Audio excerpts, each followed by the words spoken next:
everybody. Thank you very much, and very thank you to Vicky for inviting me here. Thank you very much, Ayala, for once again being very hospitable to Parima to further the agenda of risk management and sustainability, and for bringing me up here as well. So I would like to invite my panelists. I know we don't have much time, but could I please invite Mohit, Lars, and James to come on stage to join me as well? And I really encourage the audience to please provide us your questions through the Slido app. I would love to be able to ask these panelists your questions. So while we wait for Slido to come on stage, can we also ask, let's talk about the challenges. Let's be very blunt.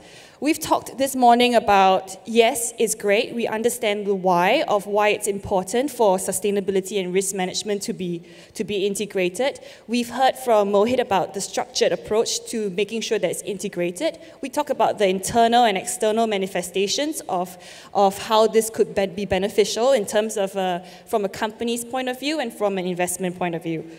But I manage Parima. I manage a corporate association for risk managers, and when I ask, or when we introduced the topic of sustainability, maybe last year or 2 years ago, my managers came up to me and they turned to me, and there's a look of, like a blank look on their face. We are risk managers. What do we have to do about sustainability? It's done by another department. It's not in our remit. I'll give you an example. A very famous engine manufacturer, the head of risk management was in my conference. We talked about sustainability. The global head of risk looked at each other in their departments, and they shook their heads. No, we have no idea. We do not do sustainability reporting. I said, sorry, you do sustainability reporting since 2011. So even the risk management and sustainability reporting seems quite distinct. So why do you think the gap exists? Thanks. I think the biggest hurdle here is for the risk management conversation in the organization to move from the value protection to value creation. I think enough has been talked about since the beginning of the day about the opportunity that exists. But traditionally, and because of the way things have been, the mindset and the capabilities has been around protecting the value, looking at an operational aspects, looking at license to operate. Even sustainability today in most organizations is the license to operate in terms of producing a report, right? So it's tick in the box. I think the moment that conversation with the support from the leadership at the top starts to move to value creation, that integration will be much more seamless. And as we saw from the example of IKEA, the next level of maturity is that integration or this whole process is embedded in the business itself. Yeah, but it is a journey, and it's going to take organizations time to get through that. Yeah. James, do you have any comments on this? There's a lot of inertia. There's a lot of people who still think there's a trade-off between sustainability and financial returns. And it's a very kind of 1950s thinking that, oh, well, if a company does something good for the world, it must be sacrificing returns for shareholders. I mean, we have been arguing, I think, successfully for 12, 15 years that actually society is moving on these issues. And like my first story, unless companies keep up and actually, ideally, are ahead of the curve, they're going to suffer. I think Facebook is a great example, of a company that's got in trouble for something that we couldn't have predicted, some years ago. But these issues move ahead, and I think, for some of our clients also feel, well, I make money over here and I give it away over here. And, one client once said, oh, look, I have I give away 50 scholarships to university a year. I just want UBS to make money for me so I can give it away. And so completely missing the point that we can potentially make more money for you by investing sustainably and impactfully, and then you can give that away as well. Thank you. And Lars? Yeah, recognizing this too as well. I mean, even with risk, we talk a lot about how we better can integrate risk throughout the whole organization too as well. I think inherited with organizations who's gone through, like Facebook and others, who's seen the drop in share value or experienced a reputational storm in media, etc. They learn and pick up from there, and that's where the involvement from all parts of the organization also gets a direct involvement of the impact and the risk that it could be to as well. So that's something I think we learned along the way too as well, with the challenges that we have also with securing then that distributed ownership. But it's a lot, I think right now also, we see more and more examples around us where we can pick up and learn and bring into our organization too in the conversation. Yeah. I think the topic on inertia is very, very real. It's because, I mean, risk managers have their own struggles and challenges. I mean, even among the room, there isn't a standard title or there isn't even a standard job description. It seems to be a catch-all profession, and now we're throwing in sustainability into that bucket as well. So now we have an identity crisis to deal with, and now we still have this, this new agenda of sustainability coming in for risk guys. So definitely it's about that increased awareness and inertia that we need to push forward and break through. Can I ask, we are in Asia, where is this pace, how is this pace different? So, compared to our Western counterparts versus here in Asia, are we better, not as good? So we just did a survey of 5,000 investors around the world, including in China and Brazil and UK and Europe and the US. What was amazing to see was that Brazil and China self-reported the highest rates of sustainable investing. More than 50–60% of people say they're doing sustainable impact investing, whereas in the UK it was 20%, in the US less than, I think, 16%. Now, the reason is because they are seeing sustainable investing in a completely different way.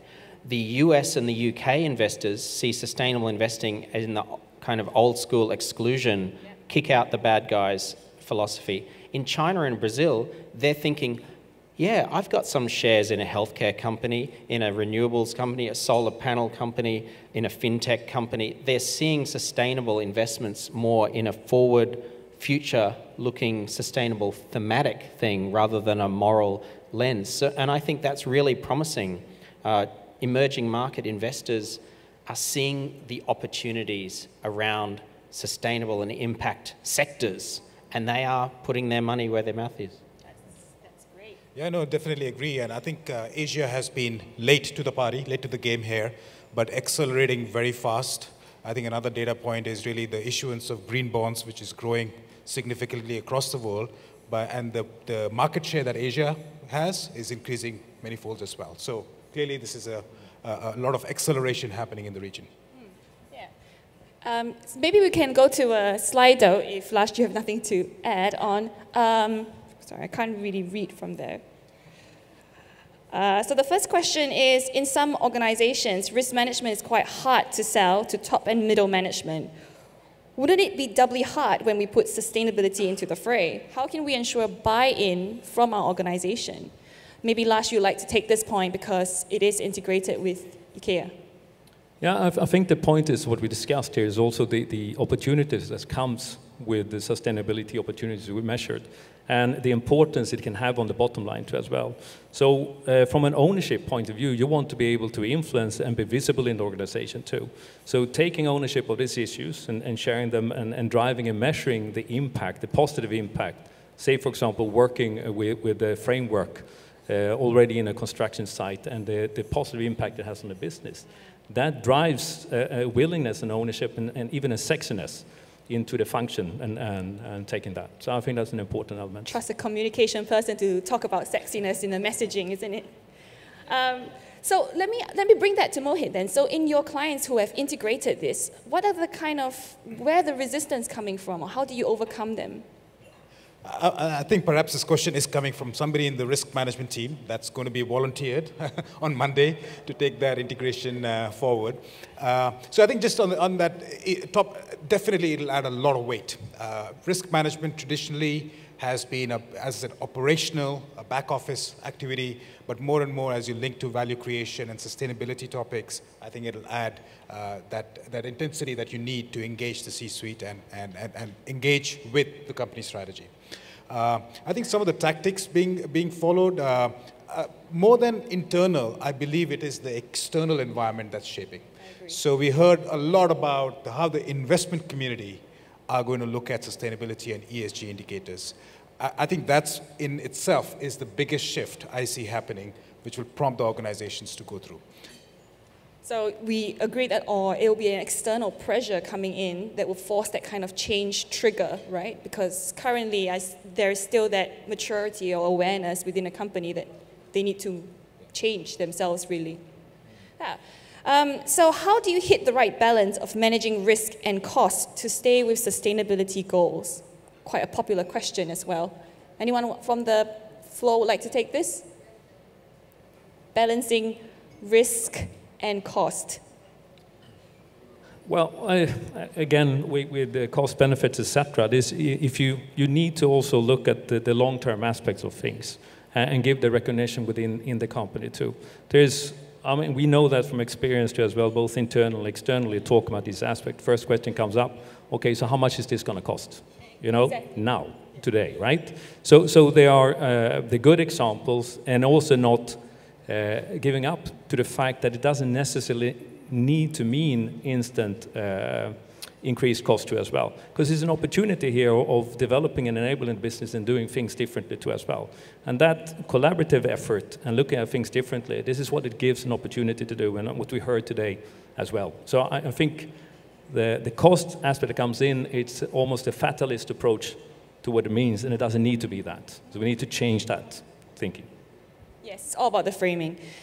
So I have some factors in terms of why risk and sustainability is not integrated.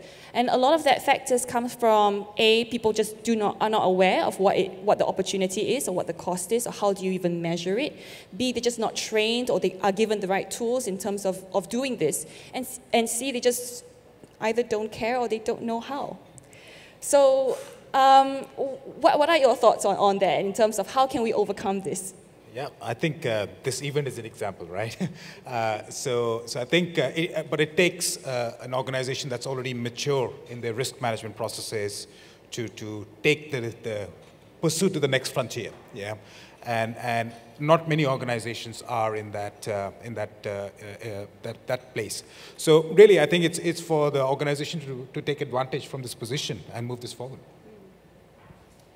Okay, I'm given the disco wrap. Can I ask, just before we end off, can I ask you to, maybe from each of you, give me your ideal future? If I were to invite you to come back 2 years from now, 3 years, 5 years, back to this conference, where would you like Ayala to be, or where would you like Philippines to be?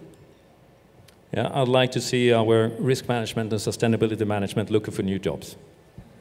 Look for new jobs. Yeah, fully integrated. Right, so they make themselves obsolete because they're so effective. All right, challenge accepted. I'd like to see the world's investors, both institutional investors and private investors, not only include ESG risk in their assessments, but transition into an impact era and actually start funding and investing in the solutions of the future, and many of them are in countries like the Philippines. I had the same thought in terms of the portfolio diversification towards impact investing. That's something that is growing, because that's the real sustainable and commercial output of tangible. Yes. All right, thank you very much, panelists. Thank you very much.